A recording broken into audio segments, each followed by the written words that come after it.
What's up guys, welcome back to another video here at GCSE, and today we'll be going through probability. Please like and subscribe if you haven't already, because I promise you, it is this easy. Our learning outcomes for today are to understand what relative frequency is, and how and why it is applied in maths. They're also to solve relative frequency exam questions, along with using algebra. So, what is probability? Probability, or also known as chance, is how likely something is to happen. If something has a low probability, it is unlikely to happen, and something has a high probability, it is likely to happen. Probabilities are mostly shown as fractions.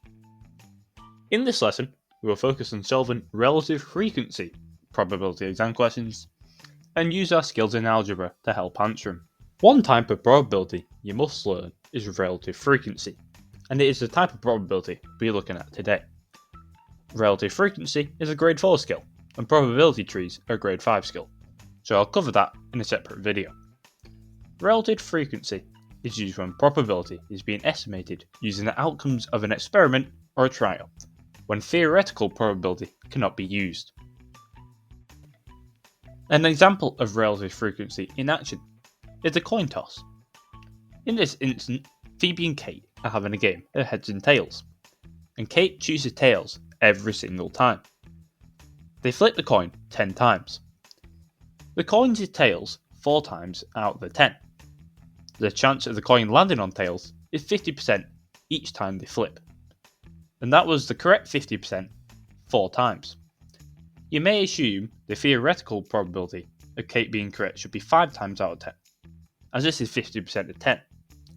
However, as shown with this example, it isn't always exact.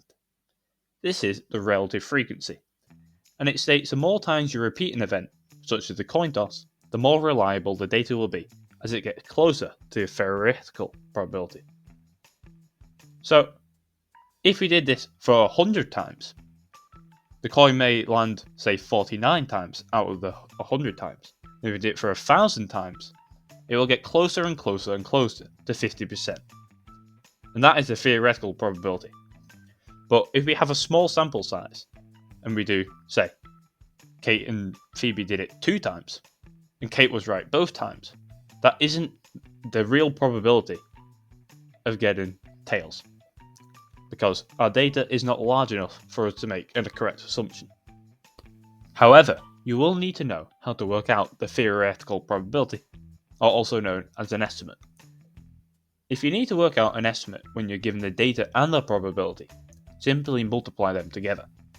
So the probability that Zach scores a penalty is 75%, or 0.75, and he takes 60 penalties. What is an estimate for the number of penalties Zach scores? So this is just a theoretical probability, because we're assuming that he does exactly 75% as a whole data instead of 75% each time, because the data might be different. So here, as an estimate, we do 0.75 times 60 equals 45. So our estimate for the number of penalties that scores is 45 penalties. Once again, it's that time to have a go at some Math Genie exam questions. Have a go, pause the video and unpause when you've done. So, the first question says, the probability that a biased dice will land on 6 is 0.3. The dice is going to be rolled 200 times. Work out an estimate for the number of times the dice will land on 6. So here we simply do 0.3 times 200, which equals 60. So an estimate for the number of times the dice will land on 6 is 60 times. In our second question, the probability that a sunflower seed will germinate is 0.9. Alan is going to plant 500 sunflower seeds. Work out an estimate for the number of seeds that will germinate. So here we simply do 0.9 times 50 equals 45. So the number of seeds that will germinate is 45. In our third question, the probability that Frank scores a penalty is 0.86. Frank is going to take 50 penalties. Work out an estimate for the number of times Frank will score. So here we simply do 0.86 times 50 equals 43. So Frank is going to score 43 times out of his 50. In our fourth question, the probability that Matt scores a penalty is 0.96. Matt is going to take 25 penalties. Work out an estimate for the number of times Matt will score. So here we do 0.96 times 25, which equals 24. So the number of times Matt will score is 24 times. Some questions will give you a frequency table with missing values that you need to work out. These can either be given as decimals, fractions, or percentages. Remember, probability will always sum to 1 or 100%. So your answer when added to the other probabilities should give you the sum of 1 or 100%. In this example, we have a fifth, x, a third, and 4 over 15. In this example, you make all your fractions have the same denominator, which would be 15 as it is the lowest common multiple. These fractions then turn into 3 over 15, x, 5 over 15, and 4 over 15. We know that these need to sum to 1. So we do 1 minus our other probabilities, which sum to 12 over 15, to get x equals 3 over 15. As this would all sum to 15 over 15, which is 1. However, 3 over 15 can be simplified down to 1 over 5. So x is 1 over 5, or a fifth. Here are some more exam questions to have a go at. Have a go, pause the video and unpause when you've... So, in our first question, a biased spinner can land on 1, 2, 3 or 4. The table shows the probabilities that the spinner will land on 2 and 4. The probability that the spinner will land on 1 is twice the probability that the spinner will land on 3. Complete the table. So here we need to add 2 and 4 and do 1 minus that to work out what 1 and 3 would equal. And then as we know what 1 is twice the probability of 3, we can then divide it by 3 to work out x and times it by 2. So, to begin with, we do 0.32 plus 0.17 equals 0.49. We do 1 minus 0.49 to get 0.51. So 1 and 3 together equals 0.51. And we know that 1 is twice the probability of landing on 3. So if we divide 0.51 by 3, which equals 0.17, we know 3 is 0.17, as that is 1x. But 1 is 2x. So we do 0.17 times 2 equals 0.34. So the probability that it lands on the number 3 is 0.17, but the probability of it landing on 1 is 0.34. In part B of the question, Johnny is going to spin the spinner 200 times. Work out an estimate for the number of times the spinner will land on 2. So like the examples we did before, we use a probability of 2, which is 0.32, times it by 200, as it is doing it 200 times, which gives us 64. So an estimate for the number of times the spinner will land on 2 is 64 times. In our second question, the table shows the probability that a biased dice will land on 1, on 2, on 3, on 5, and on 6. The dice is rolled 200 times. Work out an estimate for the number of times the dice will land on 2 or on 4. So here we need to work out the probability that it lands on 4 first. And we do that by doing 1 minus all our other probabilities.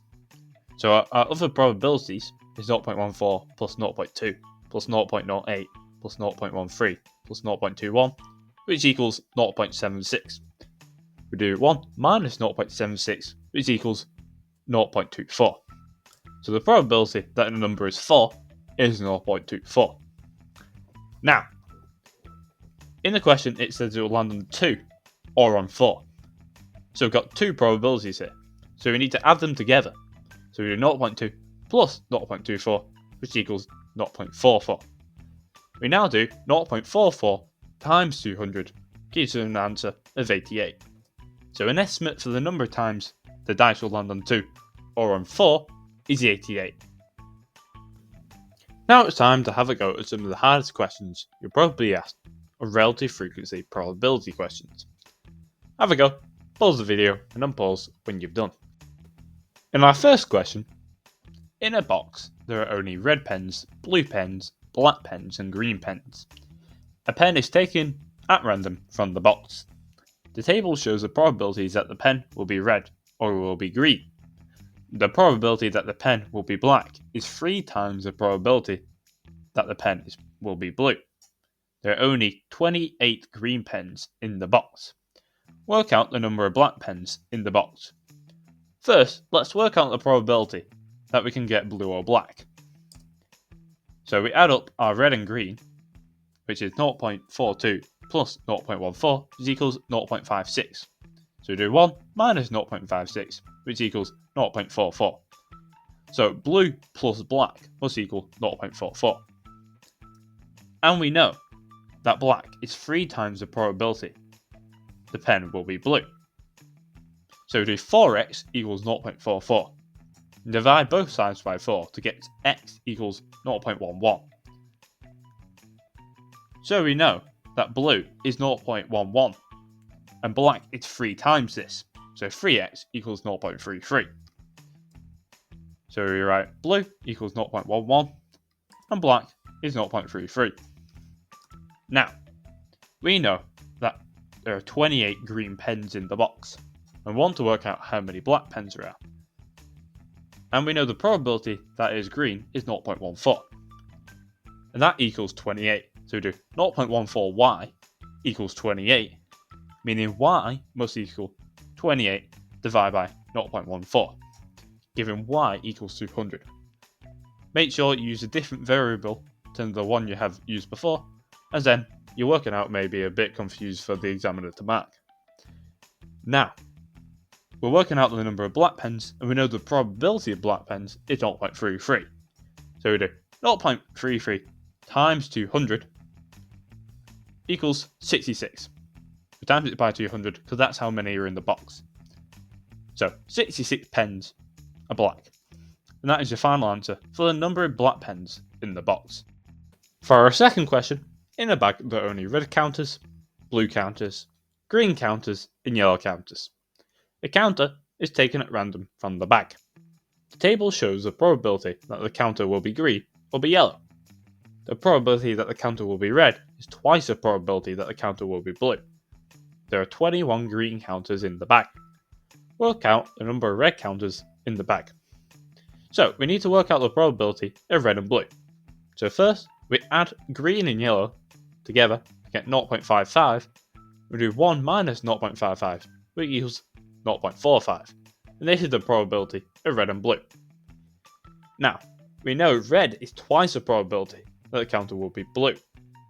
So we divide 0.45 by 3 to get x, which is 0.15. Then we times it by 2 to work out red, which is 0.3. So we know blue is 0.15 and red is 0.3. Now, we know there are 21 green counters in the bag. And 0.35 is the probability of getting green. So, 0.35y must equal 21, meaning y equals 21 divided by 0.35, meaning y equals 60. So the total number of counters in the actual bag is 60 counters. And now we need to work out the number of red counters. So 0.3 times 60 equals 18. So the number of red counters in the bag is 18. And that, ladies and gentlemen, is the end of today's lesson. And I did say it wasn't easy. Thank you very much for watching. Please like and subscribe if you haven't already, and I'll see you in the next one.